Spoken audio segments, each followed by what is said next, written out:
குழம்பு வாசம் சூப்பராக இருக்குது. மீன் நல்லா வெந்திருக்கு பாருங்க. Hello friends, welcome to mister சம்பா சமையல். இன்னைக்கு நம்ம செய்ய போகிறது என்னன்னு பார்த்தீங்கன்னா, நான் இன்னைக்கு லோகு மீன் எடுத்திருக்கேன். 1.25 கிலோ எடுத்திருக்கேன் 200 ரூபாய்க்கு. பாதி மீன் வந்து வறுவலுக்கு வந்து மசாலா பரட்டி வச்சுட்டேன். பாதி மீன் வந்து குழம்பு வைக்க போகிறேன்.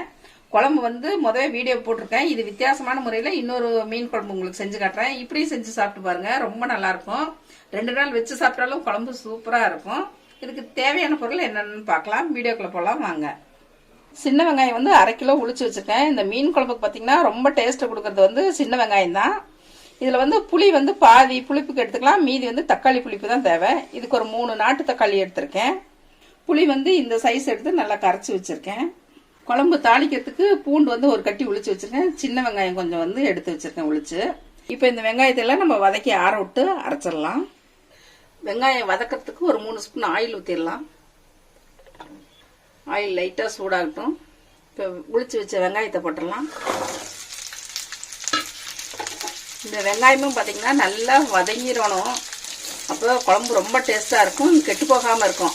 வெங்காயம் நல்லா வணக்காம விட்டிங்கன்னா மீன் குழம்பு டேஸ்ட்டே வேறையே மாறிடும். பார்த்தீங்கன்னா வெங்காயம் முக்கால்வாசி வதங்கினதுக்கப்புறம் தக்காளி போடலாம், ஃபஸ்ட்டே போடக்கூடாது.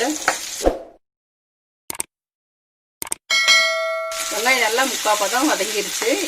இப்போ வந்து நம்ம வந்து இந்த 3 தக்காளி போட்டு வதக்கிடலாம்.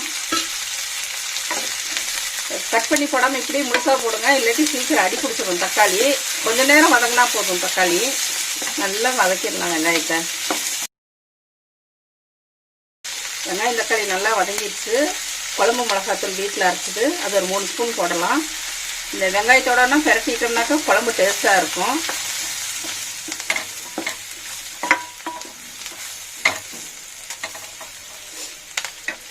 வெங்காயம் ஆறினோட்டி அரைச்சி எடுத்துக்கலாம். அடுப்பு ஆஃப் பண்ணிடுறேன்.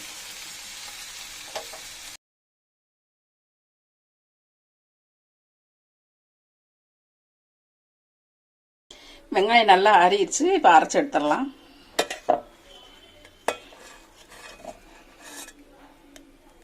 தக்காளி கொஞ்சம் பிடைஞ்சுட்டு போட்டுடலாம், இல்லாட்டி அரைக்கிறது கொஞ்சம் சிரமமாக இருக்கும். இப்போ 2 தடவையாக அரைச்சிக்கலாம்.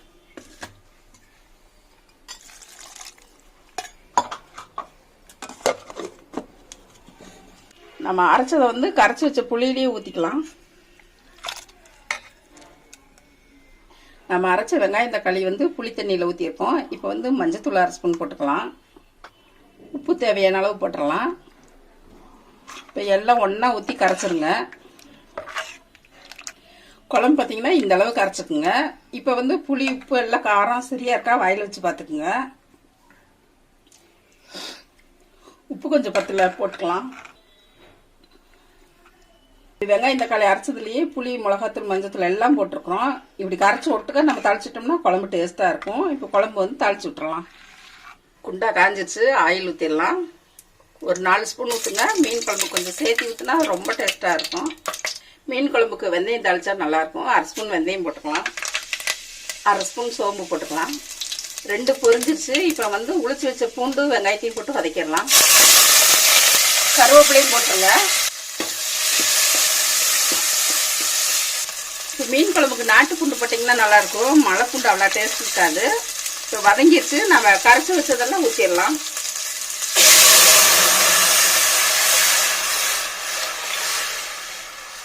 கொஞ்ச நேரம் கொதிக்கட்டும். ஒரு தட்டு போட்டு மூடி வச்சிடலாம். 5 நிமிஷம் ஆயிடுச்சு. குழம்பு நல்லா பச்சை வாசம் போக கொதிச்சிருக்கும். திறந்து பார்த்துடலாம். நல்ல வாசம் வருது, சூப்பர் வாசம். மீனை போட்டுடலாம். இப்போ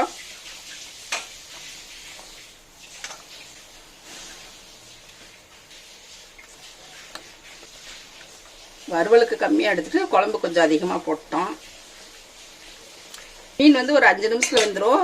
மீன் கண்ணாமூலி வெளியே வந்ததுன்னா வெந்துருச்சுன்னு அர்த்தம். மூடி வச்சிடலாம். மீன் போட்டதுக்கப்புறம் அடுப்பு கொஞ்சம் ஸ்லோவாக வச்சுக்கலாம். 5 நிமிஷம் ஆயிடுச்சு. மீன் வெந்திருக்கும். திறந்து பார்த்துடலாம். குழம்பு வாசம் சூப்பராக இருக்குது. மீன் நல்லா வெந்திருக்கு பாருங்க. இப்படி கண்ணாமூலி வெளியே வந்தால் மீன் வெந்துருச்சுன்னு அர்த்தம். இப்போ கடைசியாக வந்து ஒரு 5-6 பல்லு பூண்டு வந்து இது மாதிரி நசுக்கி போட்டிங்கன்னா குழம்பு ரொம்ப வாசமாக இருக்கும். போட்டுட்டு அடுப்பு ஆஃப் பண்ணிடலாம். ஒரு 5 நிமிஷம் மூடி வச்சுட்டு அதுக்கப்புறம் சாப்பிடுங்க. அந்த பூண்டு வாசம்லாம் இறங்கி குழம்பு ரொம்ப சூப்பராக இருக்கும். மூடி வச்சிடலாம். பூண்டு வாசம்லாம் இறங்கி இருக்கும். இப்போ திறந்து பார்த்தலாம். 5 நிமிஷம் ஆயிடுச்சு. சூப்பர் வாசமா இருக்கு. இது மாதிரி வச்சு சாப்பிட்டு பாருங்க. குழம்பு டேஸ்டா இருக்கும். இப்போ நான் குழம்பு ஊற்றி சாப்பிட போறேன். மீன் குழம்பு சுட சுட இருக்குது. சாப்பிட்டு பார்த்துடலாம். பழைய குழம்பானா ரொம்ப டேஸ்டா இருக்கும். நாளைக்கு காலையில் ஊற்றி டிஃபனுக்கு சாப்பிட்டோம்னா ரொம்ப டேஸ்டா இருக்கும். இப்போ டேஸ்ட் எப்படி இருக்குன்னு பார்த்துடலாம். சூப்பராக இருக்குது. மீன் குழம்பு அருமை.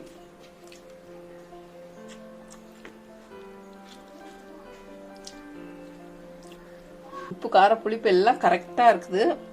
ஊறுச்சுனாக்கா மீனில் இறங்கி இன்னும் நல்லா இருக்கும். மீன் பீஸ் சாப்பிட்றதுக்கும் ரொம்ப நல்லா இருக்கும். மீன் வறுத்தாச்சு.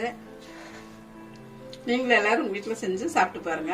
இந்த ரெசிபி பிடிச்சதுன்னா மிஸ்ஸஸ் சம்பா சமையலுக்கு சப்ஸ்கிரைப் பண்ணுங்க. மறக்காம பெல் பட்டனை கிளிக் பண்ணுங்க. தேங்க்யூ.